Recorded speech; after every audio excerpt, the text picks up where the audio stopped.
boleto mínimo en la ciudad de Buenos Aires es de 6 pesos. A partir de febrero será de 8. En abril pasará a 9 y en junio a 10 pesos. Va a pasar de 6 a 8. ¿Le complica mucho eso? A mí sí, porque yo viajo desde San Miguel para acá. ¿A los que toma más de un colectivo? Tomo 2 y el tren. Bueno, después le va a descontar. El segundo va al 50% y el tercero al 75%. Esperemos, porque pura promesas y que cumplan va a ser el tema. Porque si no, tenemos que dejar de trabajar porque el boleto sube y los sueldos no. Acá empieza realmente el descuento. Cuando uno baja de un colectivo y tiene que subir a otro, o al subte, por ejemplo, ahí va a tener el beneficio que propone el Ministerio de Transporte, que es bajar al 50% la segunda tarifa y pagar solamente el 25% de la tercera tarifa. Es decir, el que viaja más va a pagar menos. Ya aumentó todo, aumentó la luz, aumentó el gas, ahora el boleto también. El único método de transporte que tiene la gente para ir a trabajar todos los días y... ¿En tu caso qué usás? ¿Cuántos colectivos? Y yo para llegar a mi trabajo todos los días tengo que tomar 3 colectivos y el tren. ¿Tres colectivos? A San Martín. O sea, cuatro medios de transporte. 4 medios de transporte. Bueno, pero viste que vas a tener descuento después. O sea, el primero te va a costar la tarifa completa, supongamos el colectivo 8 pesos, pero después el segundo colectivo 4, el tercero vas a pagar 2 pesos y ya el tren también vas a pagar el 75%, el 25% de la tarifa. ¿Qué te parece ahí? ¿Es verdad? Sí. Bueno, esperemos que sea así. El aumento del subte requiere de audiencia pública. De todas maneras, la idea es llevarlo de los 7,50 actuales a 11 pesos en abril y a 12,50 en el mes de junio. Yo creo que la manera que lo van a hacer puede ser beneficioso para el trabajador, porque si tomas más de 1 o 2 transportes te va a favorecer. ¿En tu caso tomás más de un colectivo? Normalmente sí, 2 o 3 colectivos, porque yo trabajo en la calle, me muevo y me sirve. El boleto mínimo de los trenes Roca, Belgrano y Urquiza cuesta hoy 2 pesos. El mes próximo, en febrero, estará a 2,75. Se irá a 3 en abril y a 3,25 en junio. Los ramales Mitre, Sarmiento y San Martín cuestan hoy 4 pesos. Se van a ir a 5,50 en febrero, a 6,25 en abril y a 7 pesos en junio. Yo vivo en Rafael Calzada. Sí. Tengo un gran tirón de allá hasta acá. Tengo el tren, el colectivo hasta la estación. De la estación tomo el tren hasta Constitución, de Constitución tomo el subte y hago combinación en Diagonal Norte hasta acá hasta Palermo. Que una persona que hace una combinación, es decir, en su segundo viaje, va a pagar un 50% menos. A partir del tercer viaje y los sucesivos viajes, va a pagar un 75% menos, es decir, un cuarto de la tarifa. Planteamos el ejemplo más claro de lo que es esta tarifa que beneficia a los que utilizan más de un colectivo. Vamos a hacerlo con el colectivo y con la tarifa mínima. Si una persona toma un colectivo, cuesta 6 pesos. Al segundo colectivo también cuesta 6 pesos en el mes de enero, por lo cual estaría gastando 12 pesos para viajar. Al mes próximo, en febrero, la tarifa del colectivo pasará a 8 pesos, pero el segundo colectivo que tome va a abonar la mitad, 4 pesos. La sumatoria da lo mismo, 12 pesos.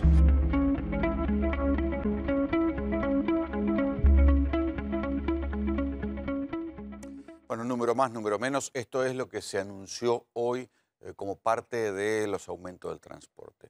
Primero hay que decir que hay algunas cosas que son lógicas. El transporte en la Argentina es barato y la masa de subsidio, la guita que el Estado pone en cada uno de los boletos que se emiten, ya sea de bondi, de tren, de subte, es mucha en comparación a lo que pasa en otras partes del mundo. Ahora bien, en su sabiduría, una señora en el informe de Mariano Oliveros decía recién, el boleto sube y los sueldos no. Es verdad que hay aumentos paritarios, pero solo para los trabajadores que están en blanco. Ya se sabe que en la Argentina cada vez más son los trabajadores que están en negro, que son monotributistas y que terminan viviendo de changas o de lo que pueden, y eso cuando consiguen laburo. Les voy a dar cifras de un estudio que tengo aquí en mi mano, que es el de la consultora de Alessio Irol y Berenstein, gente que nunca estuvieron ni cerca de ser kirchneristas. Sin embargo, empiezan a decir, acá tengo el trabajo, la crisis de la ley previsional impactó negativamente en la imagen del gobierno y sus principales referentes. ¿Sí? El problema es que el gobierno, ahora que se da cuenta que lo corre el tiempo, lo corre, ¿qué es? ¿Por qué hay tanta desesperación en el gobierno por ajustar, bajar subsidios, subir impuestos, recortarle la guita a los jubilados? Obviamente no es porque piensen que esto no va a tener un costo político, costo que ya empieza a aparecer en las encuestas, sino porque saben que es el mal menor el costo político, porque lo que viene atrás es una crisis de plata. Hoy sale un estudio internacional que dice que la Argentina junto con Turquía son los dos países que más expuestos están a una crisis internacional. Vale decir, esto que en otra época se llamaba el efecto tequila, un cambio radical en una plaza de la bolsa de Nueva York que pueda generar un cimbronazo y se retire la guita de la timba de las Levax y se vaya al dólar y después se vaya a la Argentina. Bueno, la Argentina, según un estudio internacional publicado hoy en diferentes diarios, es el país más expuesto a una crisis internacional. Algo de lo cual se jactaba el kirchnerismo. Decía, a nosotros se cayó el mundo con Lehman Brothers y a nosotros no nos pasó nada. Claro, en una economía cerrada. El gobierno ha optado por el camino contrario y tiene una economía súper abierta en lo financiero volátil, en la timba financiera, y esto lo deja complicado, lo deja débil frente a una crisis internacional. Por eso es que el gobierno se apura tanto a bajar los gastos, a ajustar, a despedir, a quitar los subsidios, a recortarle la guita a los jubilados, y esto tiene un costo político. Les voy a leer algunas cosas, algunos números del estudio de D'Alessio, Irol y Berenstein. Dice, bajó el optimismo postelectoral a raíz de la incertidumbre provocada por las reformas previsionales y fiscales. O sea, el debate del Congreso, que el gobierno intentó polarizar, ya no podía polarizar solamente con Cristina, sino quiso polarizar con las piedras que tiraba a la izquierda, bueno, tuvo su costo en la percepción de la gente. Esto está medido a fines de diciembre del año pasado. Dice, el tratamiento de las reformas impactan en la valoración de la situación económica, asimismo los hechos de violencia posteriores. Efectivamente, nadie, si la cuestión es optar entre el gobierno o la violencia, la mayor parte de la población repudia la violencia, pero atención, que hay una doble lectura, porque cuando en las calles se ve semejante quilombo, la gente o alguna gente dice, puede pensar, esto se va al carajo. Sobre todo lo que tienen que traer guita para invertir en este país. Por eso no es gratuito. Las escenas de violencia, por más que sean atribuibles a una izquierda maximalista, no son gratuitas para un sistema político que es un conjunto. Por primera vez desde que iniciamos las mediciones, ¿sí?, respecto del gobierno de Mauricio Macri, es negativa la percepción del futuro económico nacional. Insisto, estoy leyendo la encuesta de D'Alessio, Irol y Berenstein, que no son ni fueron nunca encuestadores cercanos siquiera al kirchnerismo. Dicen, por primera vez es negativa la percepción del futuro económico nacional.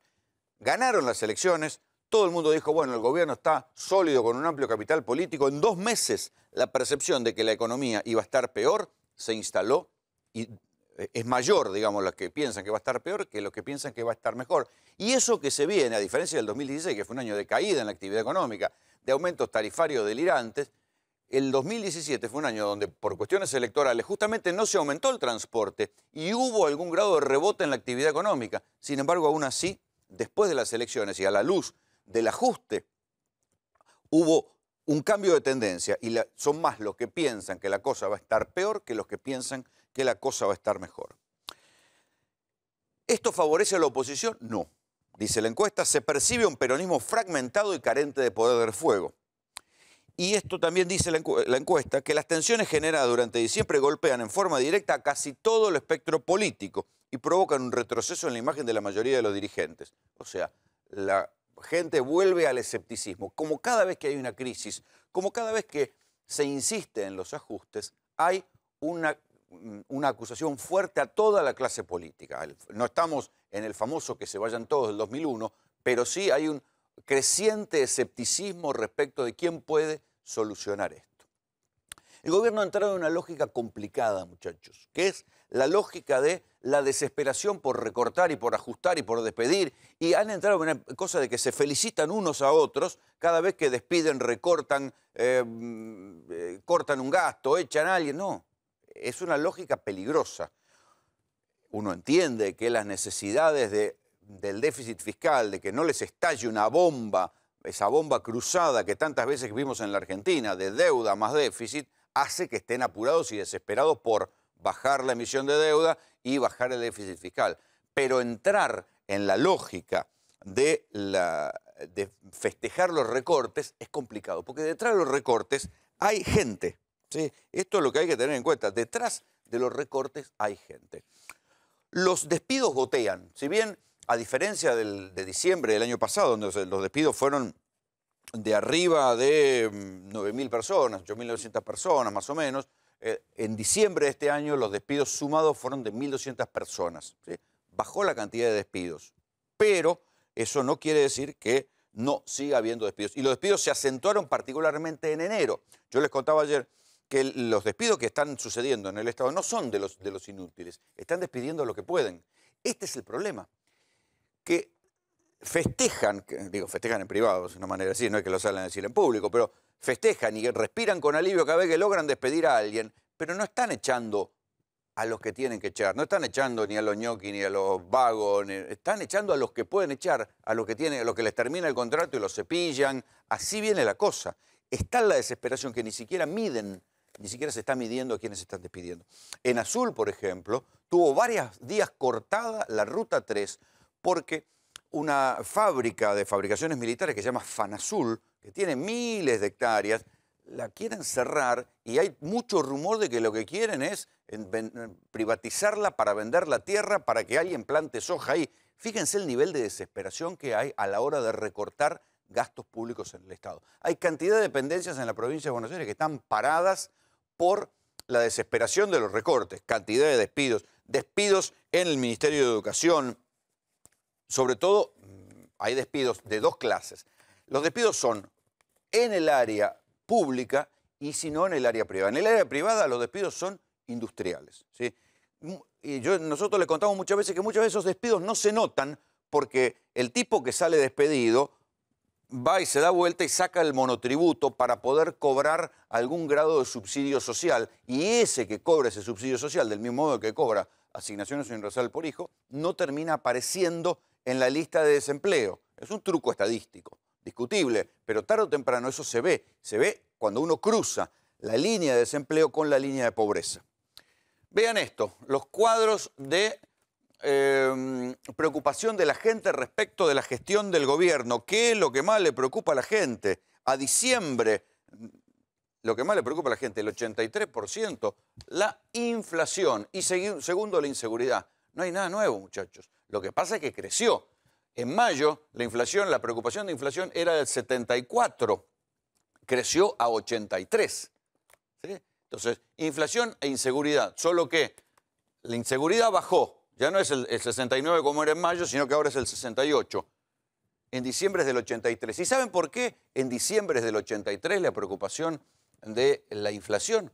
Porque se espera una inflación, y esto lo están diciendo por lo bajo, del 3% o más de inflación. O sea, estamos en una inflación de niveles del kirchnerismo. Esto es algo que el gobierno dice, no, bajamos la inflación, bajamos la inflación, bajamos la inflación. Sí, bajaron la inflación respecto del desastre que fue 2016, pero estamos en la inflación de niveles del kirchnerismo, donde el kirchnerismo además la mentía, la partía al medio. Uno siempre en el kirchnerismo tiene que calcular el doble, ¿no? La inflación que daba el INDEC, más o menos había que hacerla el doble. Bueno, cuando uno ve la inflación del kirchnerismo, que era de él, siempre estaba por abajo del 1, entonces era el 2. El gobierno está pensando para diciembre una inflación del 3%, en un contexto donde no es que se ha reactivado de manera bruta la actividad económica. Los invito a cualquiera de ustedes que pasen por un supermercado. A mí me tocó ir al supermercado el día de Nochebuena y el día de Año Nuevo y pasé directamente a la caja sin hacer cola. Me equivoqué de supermercado, me equivoqué de día. Era sábado, ambos días eran sábado. Y pasé a la cola y estaba en uno de los días, el día de Navidad, estaba la cajera tamborileando sin nadie que entrara a la cola del supermercado. Ahora, los precios no bajan de ninguna manera. Posicionamiento de los dirigentes. Fíjense, acá lo que les decía, la caída de la imagen. Insisto, este es el estudio, acá tienen D'Alessio Irol, Berenstein. No es una consultora que esté cercana al peronismo, ni al kirchnerismo, ni nada por el estilo. Casi les diría que gente de diálogo con los funcionarios de gobierno, ¿sí? Y vean la caída en la imagen de los dirigentes en diciembre. Acá primero están los dirigentes de la Alianza Cambiemos, María Eugenia Vidal, Elisa Carrió, Mauricio Macri, Esteban Bullrich, Horacio Rodríguez Larreta, todos con niveles de caída. Incluso María Eugenia Vidal, Ernesto Sanz, Gabriela Michetti. El único que está para arriba, pero no integra la Alianza Cambiemos, es Martín Lustó, que mejoró en algún grado la imagen. ¿Sí? Y la propia Cristina Fernández de Kirchner, fíjense, pese a su condición de mujer con pedido de captura y fueros en el Senado, pese a eso, por esos fenómenos extraños que tiene la sociedad, ha mejorado en su imagen. ¿Sí? Y también Miguel Ángel Pichetto, una persona que no figuraba en la cuestión, y también Sergio Massa, esto hay que decirlo. Sin embargo, Daniel Scioli, fantasmal como siempre, ha caído en la imagen porque son tiempos muy raros. Cuando yo les digo que esto es una lógica extraña la que ha entrado el gobierno, porque es una lógica en la cual, apurado por ajustar las cuentas, no se dan cuenta que están cortando, y un día van a terminar de cortar la tela y se van a cortar un dedo. O sea, está en la desesperación por recortar que terminan como respirando aliviados cada vez que cortan un gasto, cada vez que despiden a una persona. Y detrás de eso hay gente. Detrás de los despidos hay gente.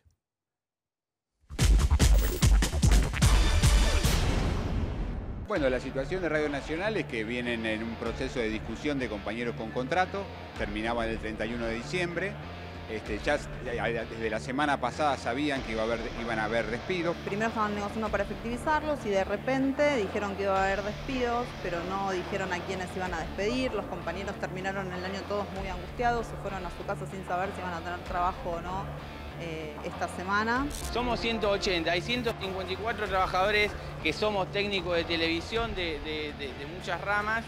Y hay 30 compañeros que son administrativos, pero que son parte de la estructura de TDA. Y nos vamos a quedar acá hasta que tengamos una respuesta digna para todos estos trabajadores. Están armados y hay menores. Retírense, por favor. Yo me comprometo a no retirarte porque estás armado. Estás armado y hay menores. Y no están identificados ninguno de los dos. ¿Tu nombre es? ¿Tu nombre es? Nombre y rango, por favor. ¿Tu nombre es? ¿Tu nombre es? ¿Tu nombre es? No están identificados. Nombre y rango, por favor, señores. Teníamos un equipo que estaba asignado a Presidencia de la Nación y que estuvo operativo hasta el viernes, cubriendo actividad oficial. Es decir, nos sorprende mucho que digan que la estructura es cara, que la estructura no estaba operativa, cuando la estructura estuvo trabajando hasta el mismo viernes. La semana pasada nos enteramos de 70 despidos acá en el Ministerio. Es una situación que ya venía pasando desde agosto, donde tuvimos 15 despidos. Y a eso se sumó después una rebaja salarial. Con los 70 despidos, mucha parte del Ministerio van a quedar vaciadas, digamos. Después de la reforma provisional, hubo 500 despidos en distintas dependencias del Estado Nacional. Se vienen más.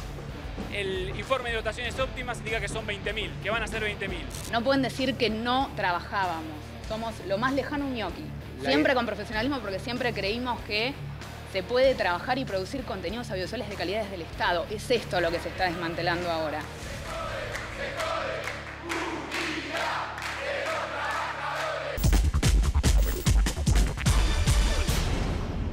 A ver, yo trato de no ser reduccionista en los análisis y cuando uno ve lo que pasó con los empleos en el Estado, hay como diferentes momentos dentro del gobierno de Mauricio Macri. El primer momento, cuando asume el gobierno de Mauricio Macri, ¿se acuerdan que hubo una ola de despidos en el Estado? La respuesta de los funcionarios era, cambió el gobierno. Se van algunos, entran otros. Y esto efectivamente así fue. Uno no puede decir que hayan mentido. La planta de empleados públicos, lejos de bajar, creció. Algunos economistas ortodoxos criticaron al gobierno que decía que venía a bajar el gasto público porque lo que hicieron fue reemplazar. Despidieron a los enemigos, contrataron a los amigos y siguió el baile. Ahora hemos entrado en otra etapa. Hay un memo de la Secretaría de Modernización, ¿sí?, que dice que analizó planta por planta. Y de hecho, yo hablé con varias gente de planta de los ministerios que andaban consultoras privadas analizando cuál sería la dotación ideal y cuál sería la dotación ideal. Y en función de esos números, los famosos Excel que le encantan al gobierno, es que se están haciendo algunos despidos en el Estado. Son muchos, son pocos.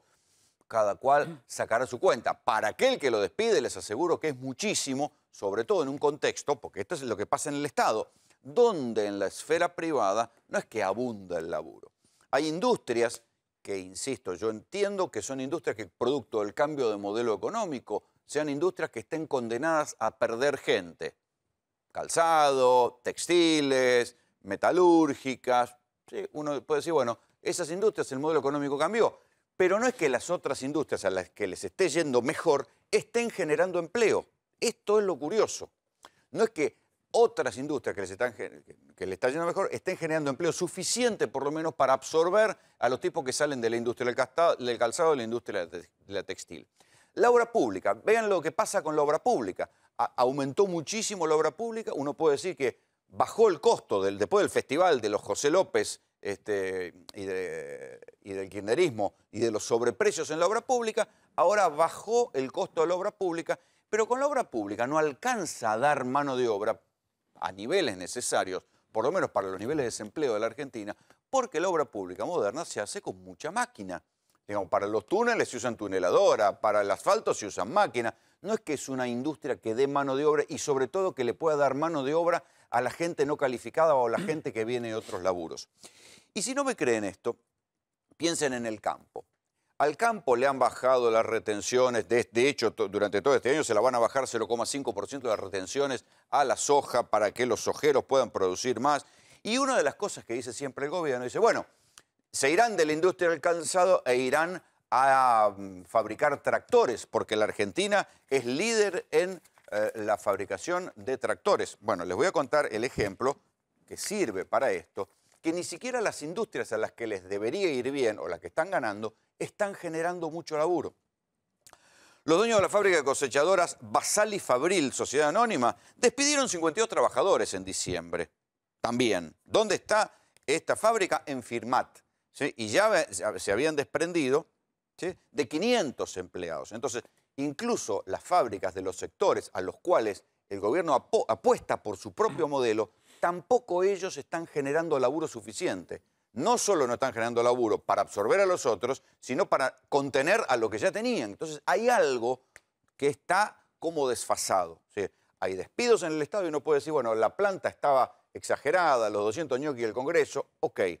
Pero los sectores que están ganando no están generando empleo suficiente para absorber a los que se caen del mapa. Después está el truco estadístico, insisto, por el cual un tipo que pierde el empleo en blanco aparece como monotributista y aparece no sumando a la estadística de desocupación. Pero no se engañen, hay una diferencia muy grande para el consumo y para el dinamismo social que alguien gane un sueldo de 35 lucas y no un subsidio de 5 o 6 lucas.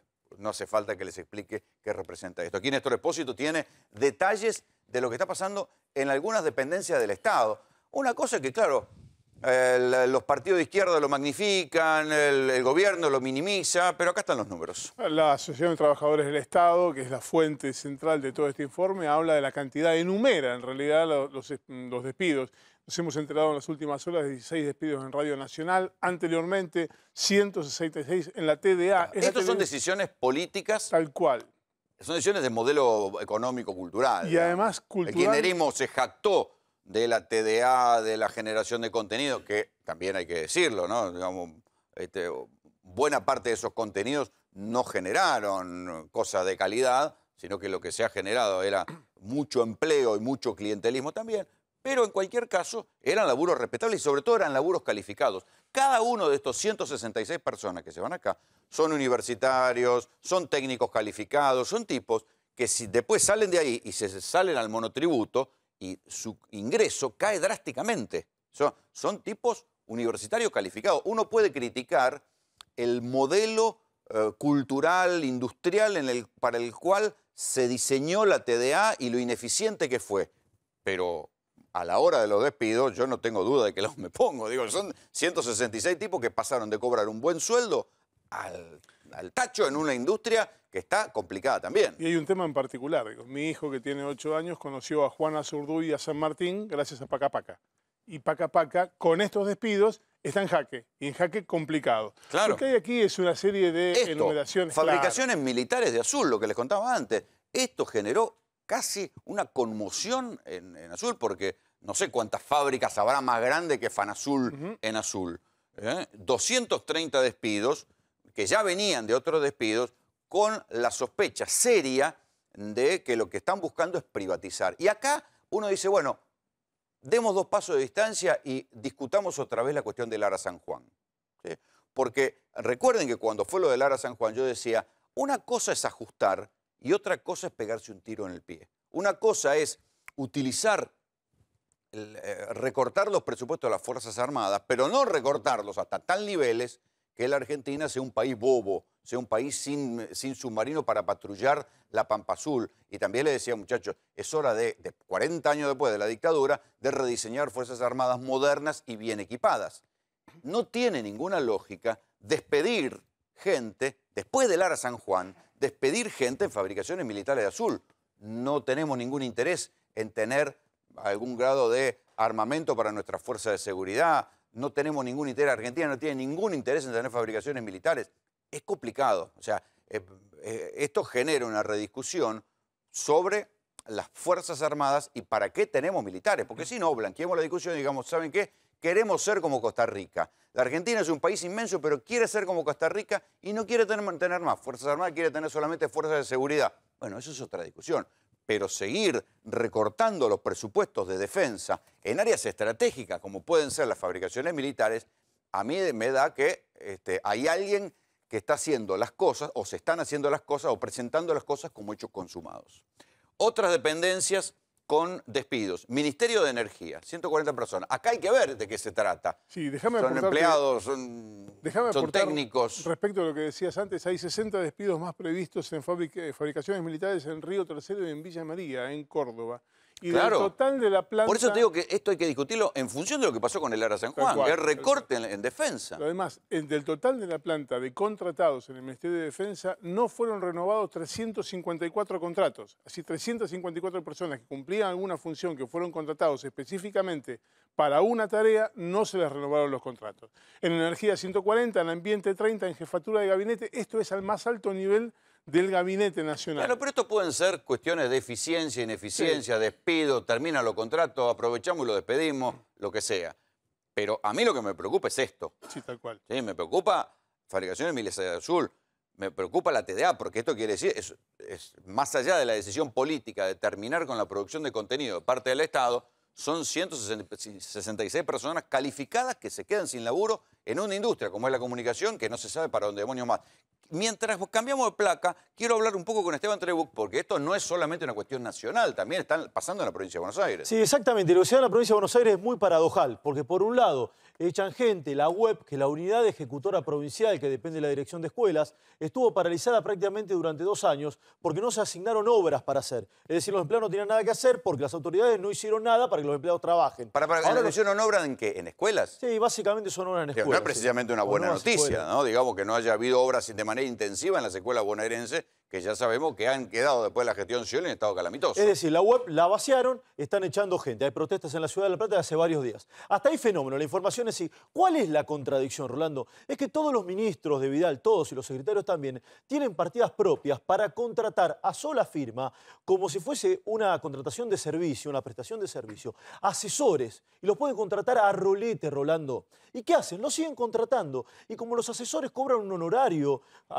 presentando una factura como monotributista, ni siquiera tienen que cumplir asistencia ni ningún tipo de horario. ¿Y no figuran como empleados? No figuran como empleados. Ahí está la manganeta, Rolando. No figuran como empleados. Pero el gasto o la inversión, mirala como vos quieras, se hace igual. Mucha gente que hace mucho tiempo estaba trabajando no figuran como gasto tuyos. Y llegado el caso los pueden despedir cuando quieran. Claro, exactamente. Llega un mes, los contratan, ponele por 6 meses y probablemente el contrato después no se renueve. Pero la erogación de dinero se sigue haciendo. Este es el dato. Y esa gente, insisto con esto, no tiene que cumplir horario en ningún lado. Está bien, pero la gobernadora respira aliviada porque en algún momento le van a empezar a llegar el ducto de plata que le viene después de la reforma previsional, con el famoso fondo del conurbano y su actualización. Sí, son más de 40.000 millones. Pero te doy un dato, Rolando, que vos contaste el otro día que este chico fue atropellado y fue a un hospital y no había médico pediatra. ¿Te acordás? Sí. En el Bocalán del 3 de febrero.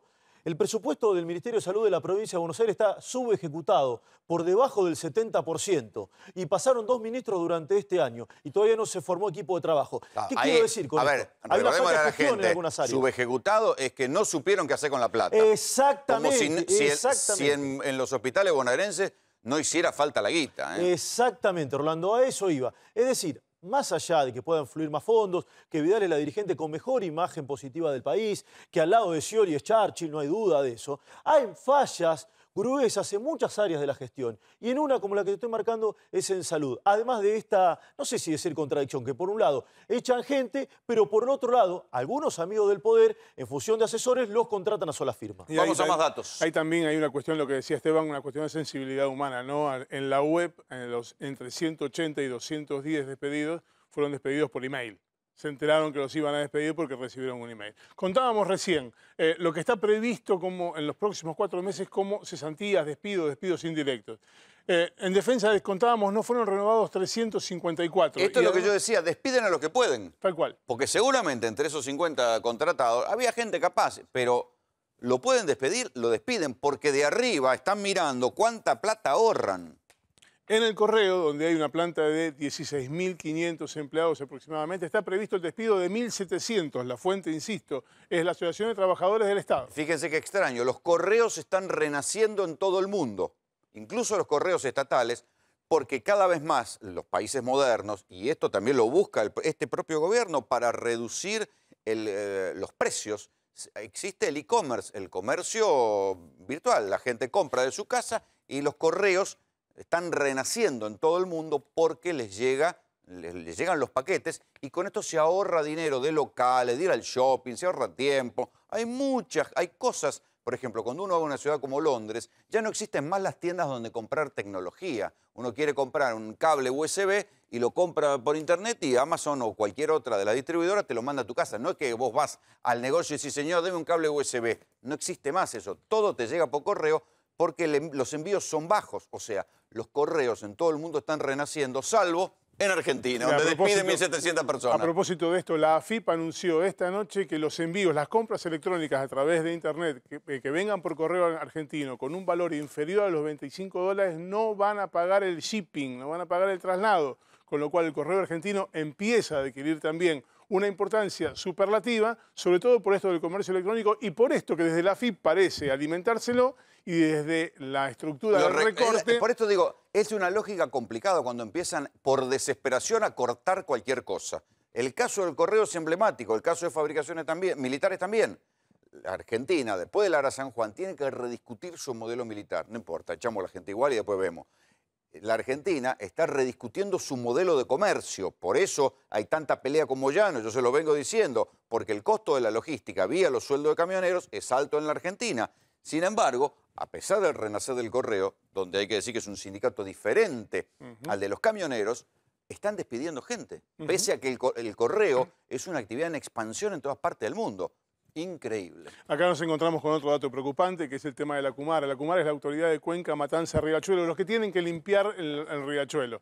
Bueno, aquí está prevista la cesantía de aproximadamente la mitad del personal de trabajadores. Es cierto que allí se han cometido tropelías de toda índole, quedó demostrado en la audiencia ante la Corte Suprema. Se gastaron $5.000 millones con los resultados que están a la vista, es decir, que es poco y nada. Pero aquí está previsto en la Kumar, que históricamente tenía el problema de como había gobiernos de ideologías distintas, no podía avanzar. Ahora que están las tres gestiones alineadas en el mismo color político, decían vamos a hacer algo con el riachuelo, ¿saben qué hicieron? Papelones, en especial, porque eso está en la órbita del ministro de Medio Ambiente, que es el rabino Berman, que ha sido un desastre su gestión, y la gestión de la Kumar, creo que ya pasaron 4 interventores de la Kumar, y nadie hizo nada. Nadie hizo nada, el riachuelo sigue siendo un desastre y todavía están discutiendo qué van a hacer. Si van a limpiar el agua o van a inyectar oxígeno para revolear los desechos que hay en el fondo, a ver si de esa manera bajan los niveles de contaminación. Nadie sabe qué hacer con el riachuelo. Eso sí, a la hora de despedir, ahí se ponen todos de acuerdo. En la próxima y última placa vamos a ver cómo se correlata esto con lo que está pasando en la provincia de Buenos Aires, porque también allí comenzaron los recortes. En la web, lo contaba recién Esteban, hay, según quien consultes, entre 180 y 208 despedidos. Pero en los municipios empezó el recorte fuerte. 500 en Quilmes, 500 en Morón, 400 en 3 de febrero. Son los municipios más cercanos a la gestión de la gobernadora María Eugenia Vidal, son los que tiene allí su núcleo duro, pero esta repartija de recortes amenaza con extenderse como mancha de aceite a todos los municipios de la provincia, incluso más allá del primer cordón.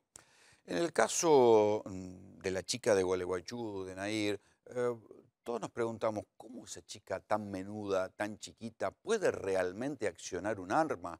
Y esta pregunta, porque hasta ahora todo el mundo, ella dijo que había matado a su novio, ahora está la discusión si fue un caso de violencia de género o si ella era una chica violenta, pero una pregunta casi de enigma de novela policial. Una piba tan chiquita, ¿puede manejar un arma?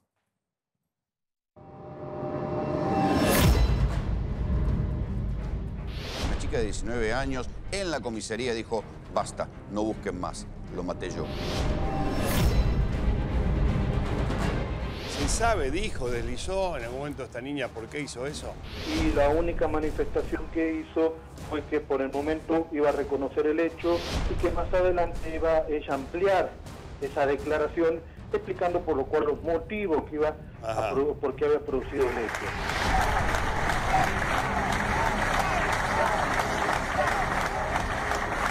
¿Fueron 2 balazos a quemarropa? Fueron un balazo por la espalda y otro balazo por el frente. Cuando ella se levanta le escribe un posteo y le dice 5 años juntos, entre idas y vueltas, te amo, sos un ángel. Se escribe como un posteo de duelo. Yo tengo secuestrado el teléfono de ella, tengo secuestrado el teléfono de él y ahí podremos ver en lo que es audio, escrito, fotos, cómo era esa relación.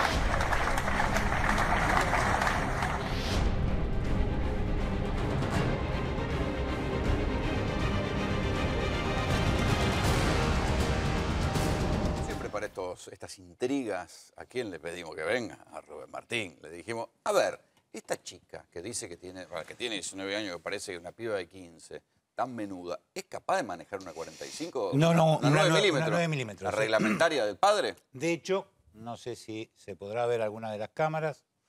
Esto es una pistola de estas características, es la... Sería bueno que se viera. Ahí está. La pericia misteriosa, ¿qué? No, ahí está.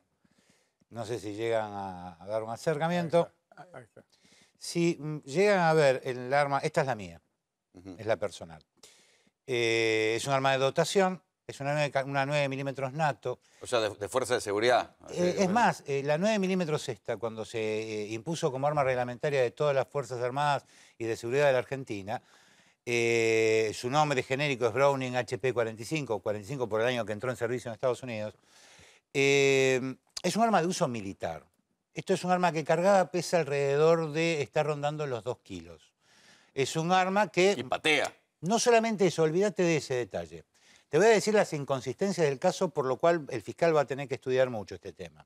En primer lugar, el personal policial deja el arma en determinado lugar. No hable como un cana. El padre de policía dejó deja el fierro arriba de la heladera. Hay que sacarlo del tribunal. Por ahora el fiscal, que le afaró el arma y que la chica disparó. Un momentito. Cuando vos dejás la pistola fuera de tu área de cobertura, la reglamentación vigente, el protocolo vigente, y más en el interior, no tanto en la federal, acá no le daban tanta bola en la federal, era dejarla con el seguro de corredera, en donde la pistola queda inhibida de funcionar. Es una pistola, chicos, de simple acción, a diferencia de la versa actual reglamentaria. ¿Qué significa simple acción?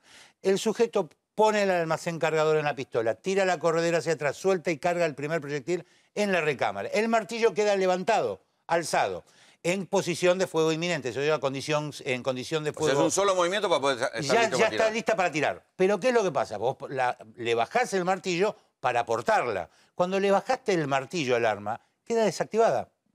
Vos si jalás de la cola del disparador, no se acciona, no dispara. Es más, tenés que levantar el martillo nuevamente para efectuar el primer disparo. Después de ahí en más, la corredera habilita que en cada disparo el martillo queda levantado. O sea, yo que nunca agarré un arma, me la dan, no la puedo disparar. No, pará. En el caso particular yo digo... Nosotros porque somos medio mamertos. Yo incluso propuse un informe. Pero espera, está bueno esto, Rubén. Yo que nunca usé un arma, se la agarro a un policía, ¿no podría disparar? Repito, la fuerza que tenés que implementar es un arma militar. Normalmente... al margen de que en Argentina hay personal femenino dentro de las Fuerzas Armadas, digamos que si hacen memoria, las mujeres en provincia de Buenos Aires portaban el Colt 38, el arbolito, un revólver, que es a la hora de cargar y descargar mucho más sencillo. Ustedes piensen que el arma se empuña en la mano hábil, en la que va a tirar, y tiene que usar el efecto tenaza para amordazar la corredera y habilitar el primer disparo. Eso es, de movida le va a tener que tener una fuerza en la mano de por lo menos 15 kilogramos. El padre dice que él nunca le enseñó a tirar a la chica. Imposible. A ver, otra de las cosas que es inconducente con el caso este es que, primero, lo que ya a mí no me cuadra es que en un crimen pasional, y esto encuadraría teóricamente en un crimen pasional, si vos me dijeras que la chica lo vio de espalda y le vació el cargador, es un crimen pasional. Igual que cuando tenés 105 puñaladas, es un crimen pasional. Ahora, donde vos tenés un disparo por la espalda, rota, cae de frente, se acercan y le meten un corchazo en la frente, hablándolo en español. ¿Te puedo preguntar de nuevo, Rubén? ¿Tuvo que volver a cargar? No. El arma en cada disparo, la chica, vamos a suponer que fuera la chica, entre comillas. ¿Quién fuese? Así confesó ella. Toma el arma, le levanta el martillo, considerando que ya tiene el proyectil el cartucho en recámara, listo para efectuar el disparo. Efectúa el primer disparo, la corredera retrocede, saca la cápsula servida e introduce el nuevo cartucho. Se acerca y le efectúa el segundo disparo en la frente. Pero esto, a ver, si ustedes hacen historia y se remontan... Parece un killer profesional. No, pero, a ver, hace memoria. ¿Te acordás el video del tiroteo de Ramallo? Sí. Tum, tum, tum, tum. Silencio, 20 segundos. Tum, el último disparo. Eso fue el remate. Yo sé que suena espantoso, pero es algo... en algunas Estamos acostumbrados. Una pregunta. Sí. ¿Es fácil pegarle en el segundo disparo en la frente justo? ¿O es difícil? Es más difícil, convengamos. Es una chica que yo calculo que debe estar rondando con mojada 55 kilos. Menos. Mojada, mira lo que te estoy diciendo. Mojada 55 kilos. Empuñada esa... Bueno, la piba de 45 kilos.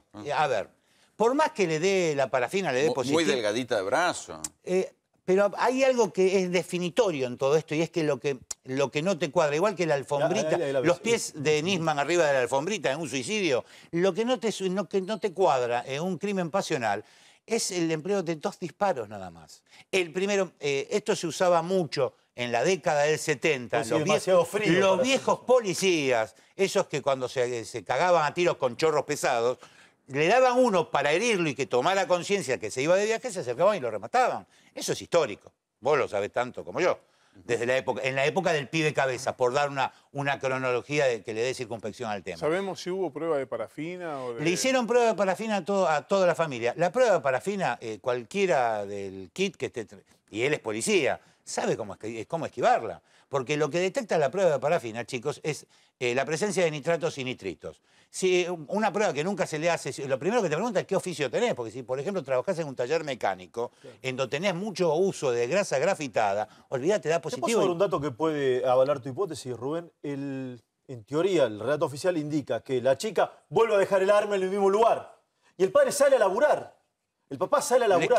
¿Se debería haber dado cuenta que tenía 2 balas menos? Les quiero mostrar algo. Rubén, ¿me escuchás esto? Sí. ¿Se debería haber dado cuenta que tenía 2 balas ¿Sabés por qué? menos? Eso yo le pregunté, me dijo, no, yo no sabía. Mirá, si se fijan, la pistola es pavonada y el cañón es de acero crudo. ¿Lo llegan a divisar? Sí, sí. Bueno, se lo pongo a alguna cámara para ver si... Espero que no se apague rápido. Si lo pueden ver, van a ver que el cuerpo del arma, la armadura, es pavonada, mientras que el cañón es de acero crudo.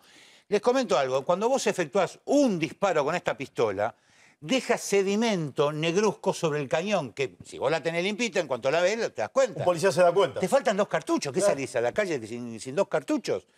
A ver, vean el lado torcido. Es más fácil técnicamente una defensa de una pobre chica abandonada, etcétera, etcétera, etcétera, que la pueden llevar a una violencia de género dibujándola, que un policía que le mete 2 tiros a alguien.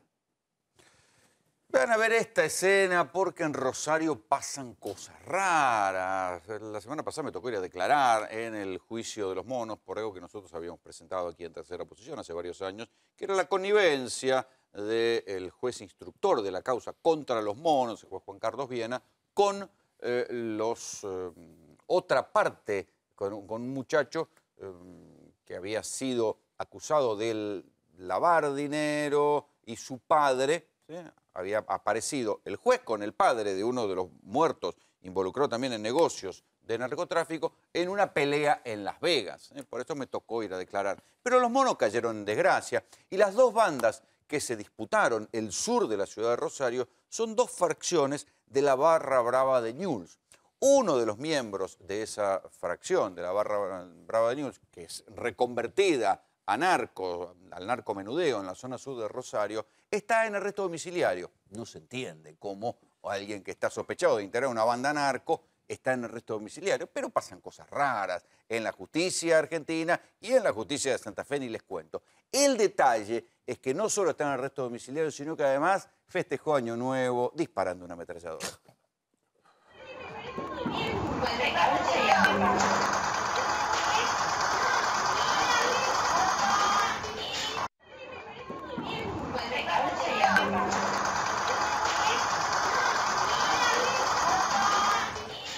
A ver, Rubén Martín, explíqueme, ¿qué es esta?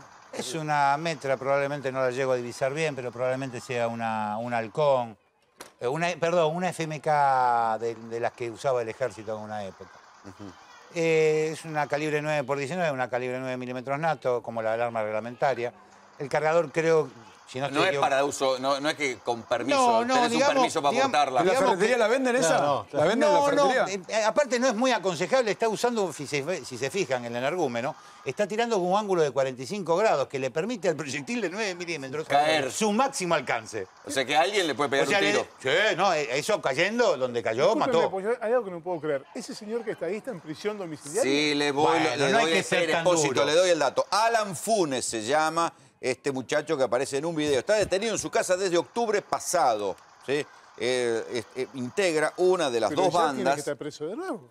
No bueno, cuenta con armas en prisión domiciliaria. Usted no se rinde a la realidad latinoamericana y al realismo mágico. Ojo que es un proyecto de ley el abolir la pirotecnia, definitivamente. Ahora se usa esto. Alan Funes integra la banda de los Funes, que combate contra la banda de los Caminos. Ambos son históricos referentes de la Barra Brava de Newell's. Hace poco, hay que decir, el 23 de mayo pasado, hubo un gran operativo de la Policía Federal, ¿sí? Donde se buscó desarticular la banda de los Funes, pero se ve que no la desarticularon. Le dieron munición. O la desarticularon y le dieron una metra, digamos. Y así estaba festejando Alan Funes, miembro de una banda narco, estaba festejando fin de año. Ahora vamos a volver a hablar de los aumentos. ¿Cómo está la calle con esto? ¿Qué hace la gente? ¿Cómo recibe la gente los aumentos? Esto que algunos dicen el ajuste por todos lados. Bueno, ¿cómo recibe la gente los aumentos? ¿Los banca? ¿Los asume como un mal necesario? ¿O se enoja? Pero antes, si estás necesitando una puerta de calidad, diseño y seguridad, nosotros te recomendamos Artestamp, líderes en el mercado con más de 60 años de trayectoria. Artestamp, más de 60 años haciendo puertas para cada estilo y necesidad. Diseño, mayor calidad, mayor durabilidad, mayor resistencia. Conozca nuestros productos en las principales casas de aberturas de todo el país. Artestamp.com.ar. Ahora sube todo. Y el tema es que la plata no alcanza.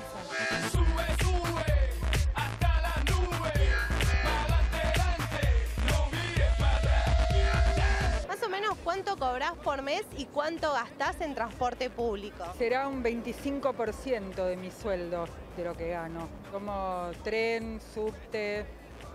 A ver, lo que pasa es que no es fijo, pero qué sé yo, gastaré unos 250 pesos por semana. El asunto me parece que no es solo el precio, sino la calidad y además, bueno, toda una política general. ¿Y conoces esta nueva tarifa multimodal que a través de la SUBE pueden acceder los usuarios? Algo escuché, que es que a mayor cantidad de número de transporte que se tome, menos se paga. Creo que en el último se paga el 30%, en el segundo creo que la mitad.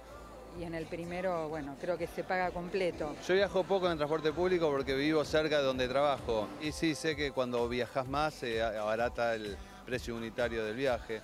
Me parece buena, me parece que se está haciendo bien las cosas pensando en tratando de analizar un poco todas estas variables de no estar subsidiando, pero a la vez no jorobar a la gente que viaja mucho. Estuve viendo únicamente el aumento que iba a subir a 8 pesos en este momento, que para mí es una exageración.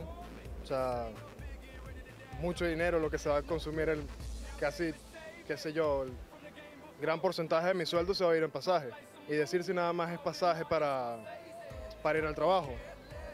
O sea, si lo quiero también para hacer paseos o algo, se me va mucho dinero. ¿Qué porcentaje de tu sueldo gastás en transporte público?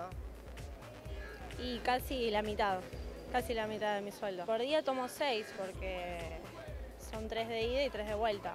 ¿Y sabes que a partir del 1 de febrero va a aumentar? Estaba un poco al tanto porque vi la tele estos días y sí, la verdad una noticia muy mala. ¿Cuánto ganás por mes y cuánto gastás en transporte público? Más o menos, recién estoy por pisar a los 10 y en transporte en el mes más o menos estoy gastando 300, 400 pesos. ¿Y sabes que a partir del 1 de febrero va a haber un aumento en el transporte? Sí. ¿Qué opinas? La verdad que para los que cobramos poco no nos sirve, porque encima de cobrar poco estamos en negro, mucha gente, y no nos sirve porque no nos alcanza. ¿Cuánto se te va de tu sueldo en transporte público?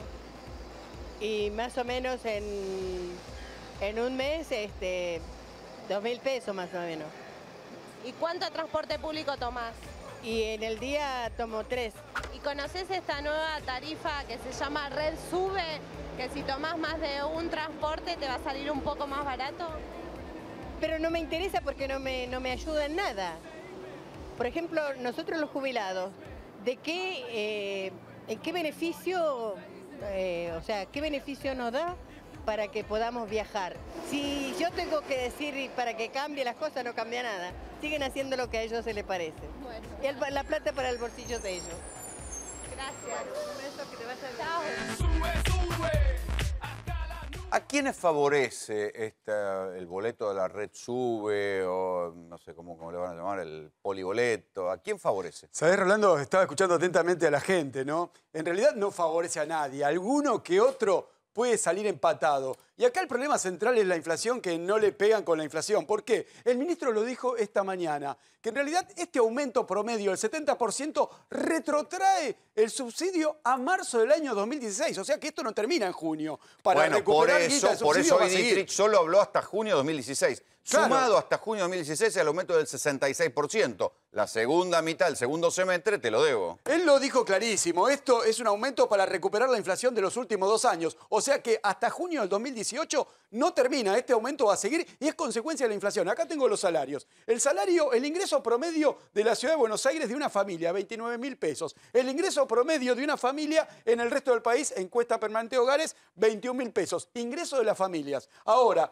este multimodal, la pregunta es, ¿dónde pega más el aumento? ¿Dónde pega más? Y pega más en el que vive más cerca, el que toma un solo transporte. Ejemplo, el que toma subte en la ciudad para ir a laburar, ida y vuelta, que gasta 15 pesos y ese pagaba antes 300 pesos por mes, ahora va a pagar 500 mangos. El aumento de pleno, 66%. Ahora, por ejemplo, a los que toman 2 y 3, en el primer mes no lo van a sentir, pero como el aumento es progresivo, en el segundo y en el tercero ahí sí lo van a sentir. Salen empatados. ¿Pero quiénes son los que viven en el cordón, en las afueras, en el conurbano? En un radio de 30 kilómetros. Imagínate, San Fernando, 710, Mitre, subte. Este gasta 20 pesos por día, ida y vuelta.